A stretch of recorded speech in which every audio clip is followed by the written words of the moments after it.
তো হ্যালো বন্ধুরা, আমার নাম হচ্ছে অভি অ্যান্ড আজকে নিউ ভিডিওটা যেটা কি অনেকটাই হেল্পফুলি হবে। তো আজকের বেসিক্যালি ভিডিওটা হতে চলেছে ইমেল আইডির পাসওয়ার্ড ফরগেট কী করে করবো। তো সব থেকে বড়ো কথা ফরগেট না, পাসওয়ার্ড চেঞ্জ করবো। তো এবার অনেকেই যখন আমরা নতুন ফোন নিই আর যখন ফোনটা আমাদের মানে রিসেট মারার পর ইমেলটা উড়ে যায়, তো অনেকেই পাসওয়ার্ড চেঞ্জ করতে পারে না, অনেক প্রবলেম হয়। তো এটা তো অনেক ইজি ব্যাপার আছে, তো আজকে অত কিছু হ্যাপাতে হবে না। তো সব থেকে বড়ো কথা বহু সুবিধার ব্যাপার। তো এখন আমরা ভিডিওতে পারছি কী করে ইমেলের পাসওয়ার্ডটা চেঞ্জ করতে হয়, ওটাই আমরা এখন তোমাকে দেখাবো। তো চলে আসো ভিডিওতে। তো বন্ধুরা, আমি আমার ফোনটা এবারে খুলে নিয়েছি। এবার আমি যাব জিমেলের মধ্যে। তো জিমেল খুঁজে পেয়ে গেছি। তো এখন আমি যেমন দেখো পেজটা জিমেলে চলে এসছে আমার। তখন আমি যাব আমার প্রোফাইলে।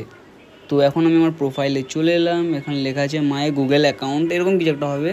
তো গিয়ে এবার আমরা যাব সিকিউরিটি। এখানে দেখতেই পাচ্ছ সিকিউরিটি লেখা আছে। তো সিকিউরিটিতে আপনি ট্যাপ করে উপরের দিকে তুলুন, ফোনটাকে স্ক্রোল করুন। দেখো নিচে লেখা আছে পাসওয়ার্ডের অপশান আছে। দেখো মানে পাসওয়ার্ডের অপশান চলে এসছে। তো এটা একটু ঘুরে যাবে। তো পাসওয়ার্ডের জায়গায় আপনি আপনার মনে মতন পাসওয়ার্ড দিন। এতটা মাথায় রাখবে, 8টা ক্যারেক্টারের বেশি, মানে 8টা অক্ষর বেশি দেবে, মানে 8টা অক্ষরের মতন দেবে আপনি যে লেটারটা আপনি দেবেন।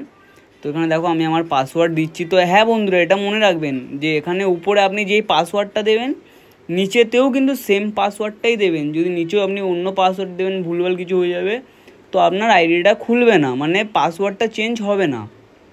তো এখানে দেখো কন্টিনিউর অপশান এসছে। তো এখানে আমি কন্টিনিউ করলাম। তো এখানেও সেম ওইটাই কন্টিনিউ আপনি করে যান। তো আপনার পাসওয়ার্ড এরকম করে চেঞ্জ হয়ে যাবে, কোনো প্রবলেম হবে না। তো দেখো আমার আইডি খুলে গেছে। তো দেখতেই পাচ্ছ, তো আমার আইডি পুরো পাসওয়ার্ড চেঞ্জ হয়ে গেছে। তো এইটুকুনি ভিডিওটা ছিল। আশা করি বন্ধুরা আপনার ভিডিওটা খুব ভালো লেগেছে। অ্যান্ড যদি ভিডিওটা ভালো লেগে থাকে তো প্লিজ লাইক করতে ভুলবেন না অ্যান্ড সাবস্ক্রাইব করবেন। অ্যান্ড দেখা হচ্ছে নেক্সট ভিডিওতে এরকমই কিছু হেল্পফুলি ভিডিওতে। তো বন্ধুরা বাই বাই।